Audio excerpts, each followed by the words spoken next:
Sir काय नाव आहे तुमचं? माझं नाव डॉक्टर राकेश आहे.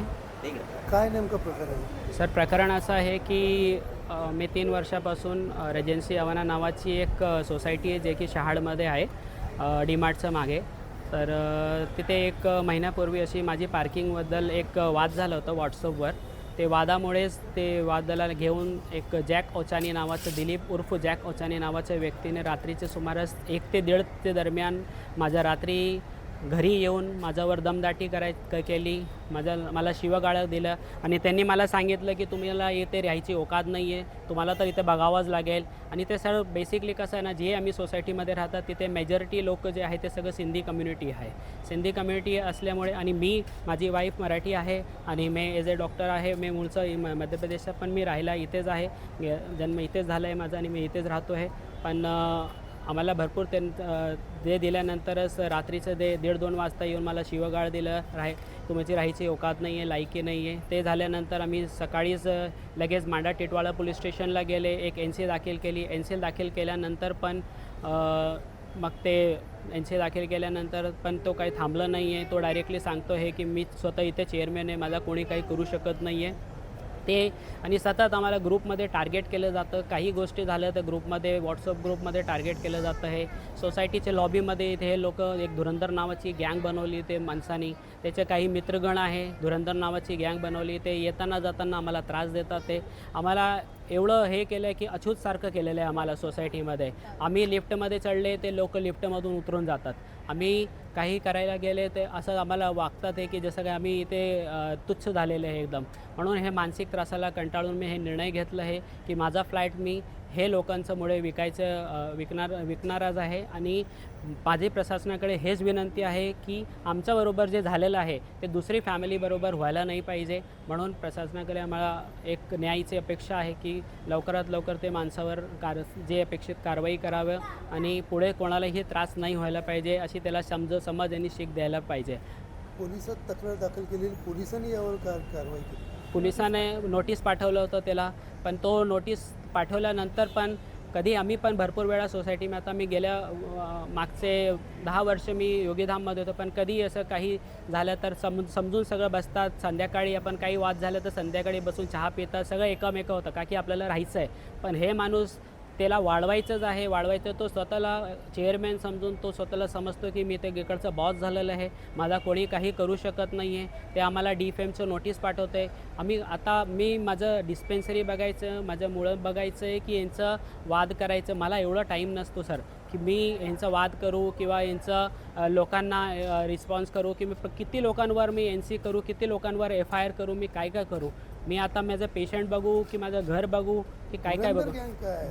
धुरंधर नावाची एक गँग बनवली सर त्यांनी. ते एक 10-15 ते मलाच टार्गेट करतात. ते माझीच फॅमिली आणि भरपूर लोकांना त्यांनी ऑलरेडी टार्गेट केलेलं आहे. कारण सर हे खाली बसत होते भरपूर वेळा. काही लोकांनी आक्षेप पण घेतलं. त्यांची ऑलरेडी टिटवाला पोलीस स्टेशनमध्ये कंप्लेंट केलेली गेली, माझ्या आधी पण केलेली गेली आहे, तुम्ही विचारू शकतात. आणि बरेच ते प्रॉब्लेम देतात ते काही लोकांना. त्यांनी सोसायटी वेगळी डिमर्ज केली. ठीक आहे, तो मी जे पण केलं आहे, पण तुम्ही विकून जावं यासाठी हा त्रास आहे का? हां, आम्ही ह्याच्यासाठीच विकत आहे. मी सर जेव्हा फ्लॅट घेतलं होतं, पूर्ण इंटिरियर केलं होतं, पूर्ण व्यवस्थित त्याचा इंटिरियरमध्ये मी भरपूर पैसे घातले.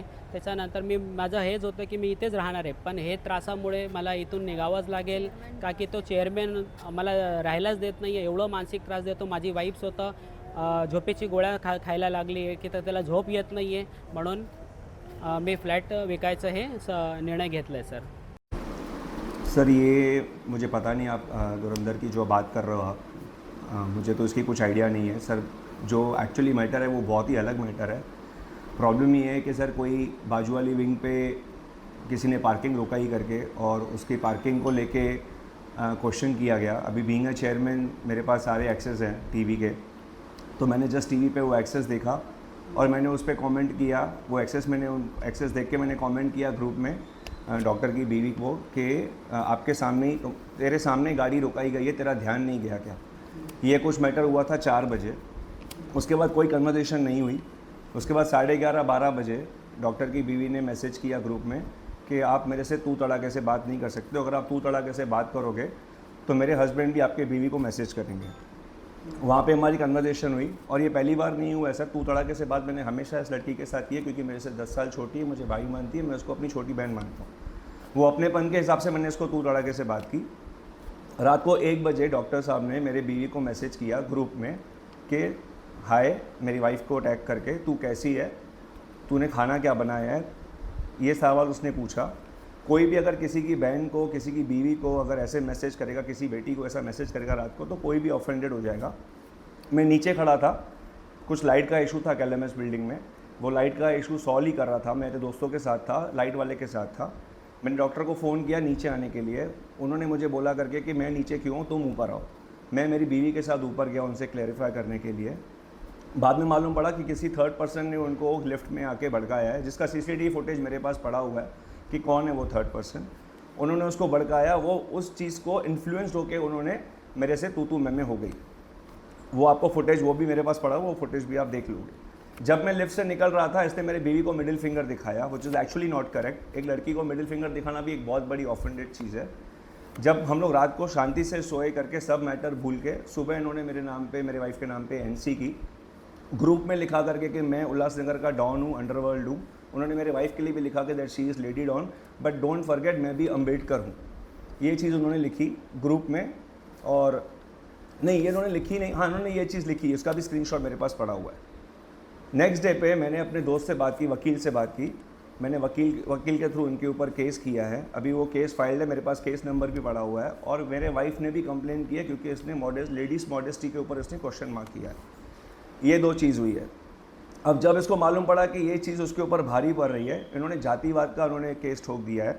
जातिवाद में इन्होंने लिखा हुआ है कि बाहर हमारी एक झूलेलाल की मूर्ति लगी हुई है, उन्होंने बोला कि मुझे भी मेरे अंबेडकर जी का मुझे फ़ोटो लगाना है, 7-6 पर्सनैलिटीज़ का फ़ोटो लगाना है, जिस पे उन्होंने क्लियरली लिखा हुआ है नोटिस पे कि ये हम AGM में डिस्कस करेंगे। अभी हमारी AGM की डेट भी फाइनल नहीं हुई है। जब AGM की डेट आएगी तो ये मुद्दा हमारे सोसाइटी में निकलेगा। जो सोसाइटी का डिसीजन होगा उस डिसीजन पे हम आगे बात करेंगे। अगर बोलेंगे सोसाइटी वाले लगाना है तो हम लगाएंगे, अगर नहीं बोलेंगे लगाना है तो हम नहीं लगाएंगे। ये चीज़ जो होगी, हमारी सोसाइटी खुद की नहीं है, ये पूरी एक 108 फ्लैट्स की सोसाइटी है। जो भी होगा सर वो मेजॉरिटी के हिसाब से होगा, उसके बिना तो चीज़ हम करेंगे नहीं। तो इसके लिए आपके ऊपर वो एलिगेशन एग्जैक्टली सर। ये अभी क्या हो गया, जब उनको मालूम पड़ा है कि लेडीज़ का मैटर मेरे ऊपर आ चुका है करके, उसकी गलतियाँ CCTV फुटेज में दिख रही है, तो उन्होंने अभी एंगल चेंज करके उन्होंने ये चीज़ कर दी हुई है। हर ग्रुप में, सोसाइटी के हर विंग में उन्होंने मेरा नाम लिखा हुआ है, दिलीप ओचानी मेरा नाम, नंबर लिखा हुआ है, और उन्होंने सीधा लिख दिया करके कि मैं से परेशान हूँ। 40-50 दिन हो गए हैं सर इस मैटर को, और इस मैटर को लेके किसी ने भी सर ग्रुप में बात नहीं की है, ना मैंने बात की, उन्होंने बात की है। जो भी एलिगेशन है सर, सरासर ये झूठ है।